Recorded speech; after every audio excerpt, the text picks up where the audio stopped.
From a church full of ghost sculptures to an airport which has been abandoned for nearly 50 years. Here are the most abandoned places in the world, Part 4. Let's start with Hashima Island from Japan. Hashima Island was once the most densely populated island in the world. Now it's completely empty. People became interested in the Nagasaki Island after finding an underwater coal deposit directly under it. As time went on, tightly packed apartment complexes were constructed for the miners and laborers, providing its density record. But folks left as quickly as they came when the coal ran out, resulting in a rock and concrete ghost town in the middle of the ocean. St. George's Church, Czech Republic. Originally built in 1352, St. George's Church in Lukova has had quite the history. The church was nearly destroyed by fires many times over the centuries, and its roof partially collapsed during a funeral service in 1968. After that event, the congregation became convinced the church was haunted, we get it, and refused to enter. As a result, the building was stripped by robbers and fell prey to vandalism. That all changed in 2012 when an art student at the University of West Bohemia had an idea to draw visitors back to the church. A collection of 30 ghost sculptures sitting in the pews with their heads bowed. Today, tourists have flocked to the ghost church to snap photos and even sit among the unmoving specters while praying. As of now, there are no signs of the installation being removed. Michigan Central Station, Detroit. What was once a bustling business hub is now a ghostly reminder of Detroit's economic status. The Michigan Central Station welcomed hundreds of trains every day after officially opening in 1914. Rail traffic began to dwindle, however, and the station struggled for several decades before closing in 1988. Lake Reschen Bell Tower, Italy.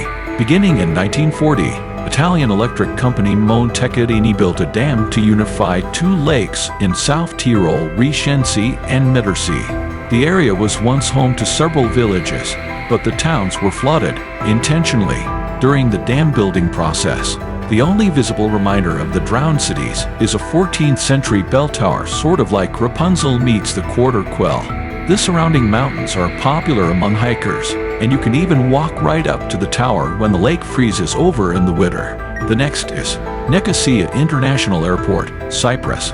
Nicosia International Airport was a busy, successful airport from the time it opened in 1930 until it was abandoned in 1974 due to the Turkish invasion of Cyprus. In the past nearly 50 years, planes have turned to rust outside, while the airport's check-in counters and boarding areas have accumulated thick layers of dust and bird droppings. Six Flags, New Orleans. The Six Flags, formerly Jazzland in New Orleans, was one of the architectural casualties of Hurricane Katrina. The park was flooded, and the water remained stagnant there for several weeks. The park is currently a pastel wasteland, full of skeletal roller coasters, upside-down concession stands, and terrifying decapitated clowns. City Hall Subway, New York City. It might seem impossible to find vaulted ceilings and chandeliers in a nice subway stop, but that wasn't the case in 1904, when this Rafael Guastavino designed station opened directly below City Hall. Unfortunately, commuters chose speed over style, so the stop closed in 1940 as the Brooklyn Bridge station grew. Today, Transit Museum members can tour the station, and some passengers might get a lucky viewing. Take the Downtown 6 at Brooklyn Bridge and try to catch a glimpse as the train moves past the underground gem before switching to Uptown. Before we go to our last spot, don't forget to like and comment. Kayaköy, Turkey.